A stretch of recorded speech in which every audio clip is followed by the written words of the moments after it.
Now I guess we can safely say that there were people within the FBI and other agencies who actively protected and aided the alleged terrorists. With all the resources available to U.S. intelligence, you would think that someone within would have detected something. Well, one did. The Black Operation Program Able Danger identified the hijackers prior to 9/11, but the FBI wasn't interested. Lieutenant Colonel Anthony Schaefer, an intelligence officer inside Able Danger, tried to blow the whistle several times.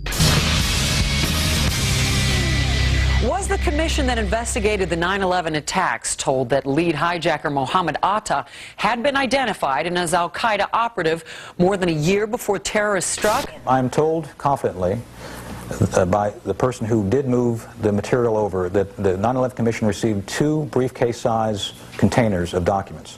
I can tell you for a fact that would not be 1/20th of the information that Able Danger consisted of during the time we spent. Schaefer would also meet with Philip Zelikow, the executive director of the 9/11 Commission. What did Schaefer tell Zelikow?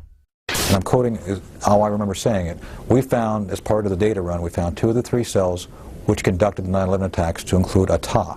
Schaefer says his unit linked Atta to al-Qaeda leaders, but would not provide any specifics. As to what he did with the information he had, we attempted to, first off, use it operationally. The lawyer said you can't do that. They're considered U.S. persons. Therefore, at that point in time, we made a determination as a team that we should move this information to the FBI. But he says beginning in September 2000, 3 meetings he set up with the FBI were each canceled by military lawyers. Despite all of this, the 9/11 Commission would deny it any significance and not include it in the report. Leaving a project targeting al-Qaeda as a global threat a year before we're attacked by al-Qaeda is equivalent to having an investigation of Pearl Harbor and leaving somehow out the Japanese. Schaefer and his team tried to stop the hijackers prior to 9/11, but were blocked. Later, the military would begin a smear campaign against them in order to discredit their findings. A Pennsylvania congressman says there's a smear campaign going on inside the Pentagon, and he wants the defense chief to get to the bottom of it. Republican Congressman Curt Weldon says Pentagon officials are trying to ruin one of their own who's gone public about a top-secret military intel unit. Lieutenant Colonel Tony Schaefer, who was the first member of Able Danger to go public, has now been told in writing by the Defense Intelligence Agency that he can't speak to members of Congress or their staff without prior approval. And now a security clearance, which allowed him to deal with classified information, has been pulled. The congressman says Schaefer has been gagged, punished for speaking up. It's obvious to me this is a clear attempt to silence this guy, but now even more than to silence him, to ruin him as a person and a military officer.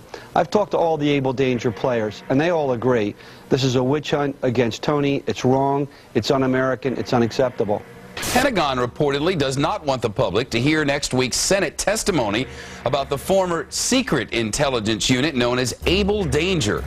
2 congressional sources have told Fox News that the military's pressuring senators to move the hearings behind closed doors. When the Able Danger hearings were held, Schaefer and others were gagged. Eventually, Schaefer would be able to speak at a whistleblower's hearing.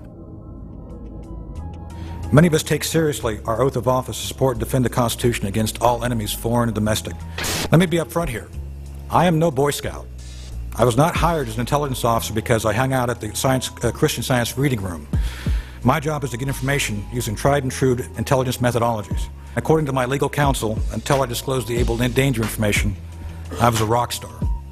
It was my work as a chief of DIA's Special Mission Task Force back in 1998 that I became involved with Able Danger. My officers and I were working at the cutting edge of technology and DoD black operations.